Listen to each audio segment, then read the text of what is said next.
dikatakan dia bercakap bohong. Wa yu'tamanu fiha al-kha'in wal khawnu fiha al-amin. Orang yang amanah dikatakan pengkhianat. Orang yang khianat dikatakan amanah. Wa yantiqu fiha ar-ruwaybidah. Golongan ar-ruwaybidah yang akan bercakap. Ar-ruwaybidah bercakap. Siapa ar-ruwaybidah? Lelaki yang lekeh, tak ada ilmu tapi bercakap. Syekh Abdul Rahman As-Sudais, bukan orang yang lekeh, bukan ruwaybidah. Syekh Abdul Rahman As-Sudais orang yang alim, ulama yang sesuai dengan batch dia. Tuan-tuan dan puan sekalian, kita siapa? Sepatutnya kita ambil manfaat daripada perkataan-perkataan dia, daripada kenyataan-kenyataan dia, daripada nasihat-nasihat dia. Tapi duk niat tu nak salam. Betul penyakit ambil gambar tu ke? Ambil gambar. Dia Syekh Abdul Rahman As-Sudais, dia jadi imam umur tuan-tuan dan sekalian 20-an. Dia jadi imam daripada tahun 1404 Hijrah sampai hari ini. Tuan-tuan, jadi imam. Puluh tahun jadi imam ni. Kemudian dia merupakan pensyarah, profesor dalam bidang usul fiqh di Fakulti Syariah Ummul Qura. Profesor. Bukan ambil imam pakai lepasan imam muda ke mana ke, tak. Tak contoh lah. Iyalah saya kata orang Malaysia tak, walaupun kenal ke tak kenal, tanggungjawab kita adalah mengambil ilmu. Dia bagi itu. Sebab tu saya katakan kedatangan dia antara ilmu dan hulu. Kita nak manfaatkan ilmu, keilmuan dia. Sebab kita tak mau nak ajak manusia takdiskan manusia. Takdis ni maksud dia menyucikan manusia. Jadi manusia suci. Ni bukan Buddha suci. Suci, bebas dari salah silap, bebas dari ni. Memadai dia ni seorang ni. Tak, keilmuan. Yarfa'illahu alladhina amanu minkum walladhina utul ilma darajat. Allah angkat darjat orang-orang yang berilmu dan orang-orang yang beriman dan orang-orang yang diberikan kepada mereka ilmu. Jadi Allah angkat kedudukan dia menjadi imam seluruh dunia. Seluruh dunia kenal dia. Mana orang tak kenal Syekh Muhammad Sudais ni? Melainkan wallahu alam, sama dia tak pernah pergi Mekah ataupun dia tak pernah dengar kaset mengaji Sudais. Ataupun dia pergi Mekah tapi dia tak dan sembahyang belakang Sudais. Ataupun dia pergi Mekah, dia sembahyang belakang Sudais tapi dia tak tahu nama siapa. Dan dia tak berminat untuk bertanya dan mengkaji siapa dia tu imam dia. Tuan-tuan, ini satu hal, satu perkara yang saya rasakan serius dan perlu sama-sama kita muhasabah. Dia mai kita ambil ilmu dia. Adapun mengambil berkat, tak ada dah. Pada tubuh badan dia tu bukan ada berkat pun. Kita tak payah tunggu sebagian daripada tarikat nak tunggu gelas ayak bekas Tok Guru minum. Dia kan. Mana Tok Guru? Mana bekas ayak Tok Guru? Mana mulut Tok Guru kat mana? Kat bekas ayak tu. Kalau Tok Guru pakai lipstick, ada lah bekas. Kalau Tok Guru tak pakai lipstick, dia pakai straw. Jadi benda-benda yang wallahu a'lam, yang kita diajar dan kita dididik bukan dengan caranya. Kita nak peluk dia, bersalaman dengan dia boleh, peluk dengan dia boleh, mu'anaqah dengan dia, dan menjadi satu pengamalan praktik ulama salaf dulu. Kalau Tok Guru ni kita pegang, kita kucuk dahi dia, sebagai menyatakan kasih sayang kita kepada dia. Jadi ni itu yang sepatutnya kita lakukan. Ni kita sudah duduk berjalan. Yang syoknya sudah duduk berjalan main ni, dia lah ni handphone canggih, dia angkat handphone kita, dia hulak kepala lah. Masuk Facebook kan? Aku bergambar dengan Sudais. Jadi itu ramai yang kena, bilang sekali-sekala kita bergurau kan. Jadi tuan-tuan dan puan sekalian, itu sekadar muhasabah lah. Kita muhasabah. Seminar tu kita pegang buku Quran benar. Ya. Tapi ada dua ketika kita buang tu. Ya. Satu kita makan diri. Makam diri. Masa breakfast, tea break, pagi dengan petang. Allah. Dia macam ni, tuan-tuan dan puan sekalian, macam ni contoh dia.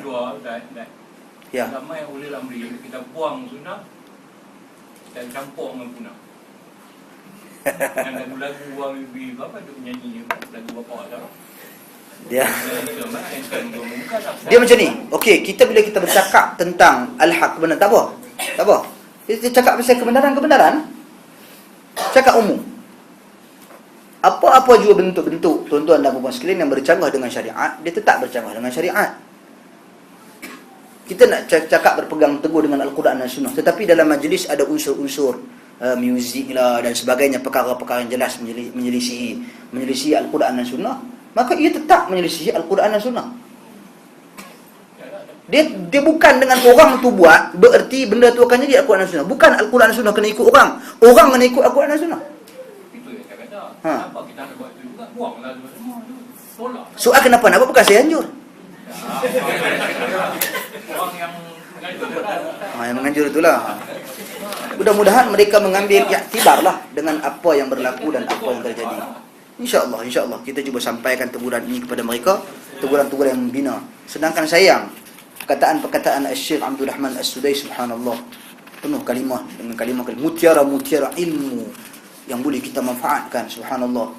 Akan tetapi apabila ada perkara-perkara unsur-unsur seperti itu, mungkin dia mencacatkan sedikit majlis tersebut. Sayang tuan-tuan dan puan. Jangan cakap lain kita buat lain. Itulah problemnya. Allahu Akbar.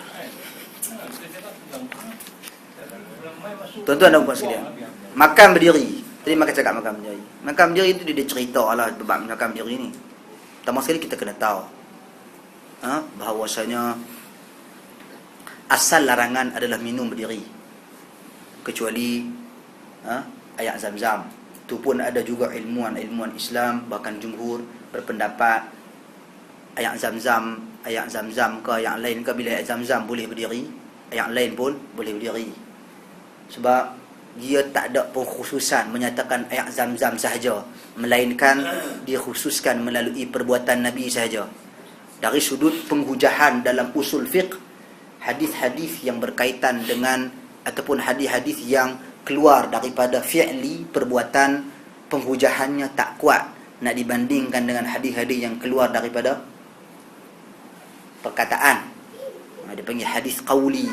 Adapun Nabi minum berdiri ayat Zam-Zam, hadis fi'li. Walau bagaimanapun, sebahagian daripada ahli ilmu seperti yang mutakhir ini, Syekh Muhammad Nasiruddin Al-Albani dan juga beberapa Syekh Rabi' bin Hadi Al-Madkhali berpandangan bahawasanya oleh kerana perbuatan Nabi SAW minum ayat Zam-Zam jelas dalam hadis, dan itulah yang diriwayatkan Nabi minum berdiri, maka ayat Zam-Zam sahaja dikhususkan untuk minum berdiri. Adapun ayat-ayat lain tu kekal hukum biasa, iaitu duduk. Mereka menjadikan larangan Nabi SAW daripada minum berdiri sebagai satu larangan yang bersifat umum. Adapun minum berdiri ayat Zam-Zam perbuatan Nabi yang bersifat khusus. Baik. Itu satu. Adapun makan ni tak ada larangan khusus tentang berdiri. Yang ada larangan tentang makan ni adalah makan berbaring. Itu jelas dalam hadis. Makan berbaring. Berbaring. Baring lah. Baring. Okay, duduk sambil duduk tidur makan. Nabi SAW larang. Itu ada nas yang jelas. Adapun makan berdiri tak ada larangan yang jelas. Pandangan jumhur ahli ilmu dalam persoalan ini jelas, iaitu makan dan minum ni hukum dia sama saja. Bila dilarang kita minum berdiri, bererti makan pun tak boleh berdiri, kecuali kalau kita makan ayat Zam-Zam.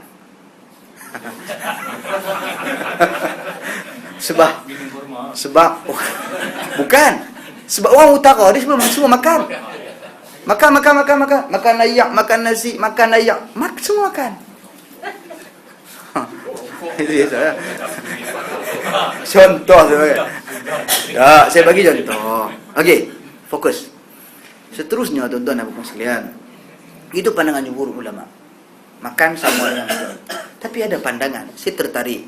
Seingat saya Syekh Muqbil Al-Wadi'i rahimahullah ada membahaskan secara yang kita tak sangka boleh keluar perbincangan tu lah, wallahu a'lam. Di mana beliau membezakan antara makan dan minum atas alasan dalilnya Al-Quran sendiri membezakan antara makan dan minum. Kulu washrabu, makan dan minum. menunjukkan perbezaan di antara dua perkara ni. Makan lain, minum lain. Bila makan lain dan minum lain, ia membawa kepada hukum juga yang berbeza. Membawa kepada hukum yang berbeza. Kembali kepada nas-nas hadis Nabi sallallahu alaihi wasallam. Minum tak boleh berdiri. Nampak? Minum kena duduk. Tapi makan tak ada larangan khusus daripada berdiri. Tapi saya bila dengar Ha? hadis, tak tahu lah sahih tak sahih. Dia kata lebih baik korek makan kalau kita berdiri. Peluang tak? Buat mai hadis tu. Memang mantapnya kan? Ha? Buat mai hadis tu. Buat mai hadis tu. Buat mai hadis tu sekiranya sahih hadis tu.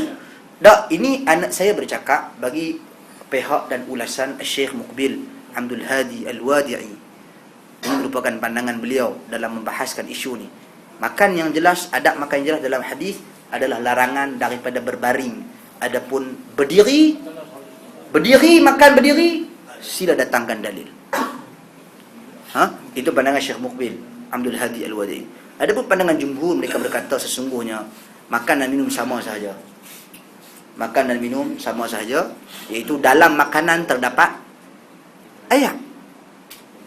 Setiap makanan tu ada kandungan air dan kuantiti air dengan kuantiti yang tertentu. Maka hukum makan dan minum sama saja. Jawab balik pandangan Syekh Muqbil Abdul Hadi Al-Wadi'i, tetap tak sama. Sebab apa? Sebab ketika mana kita dalam keadaan dahaga, kita tak boleh makan nasi. Dahaga sangat-sangat nak pergi makan nasi. Tak boleh, tuan-tuan, tak boleh.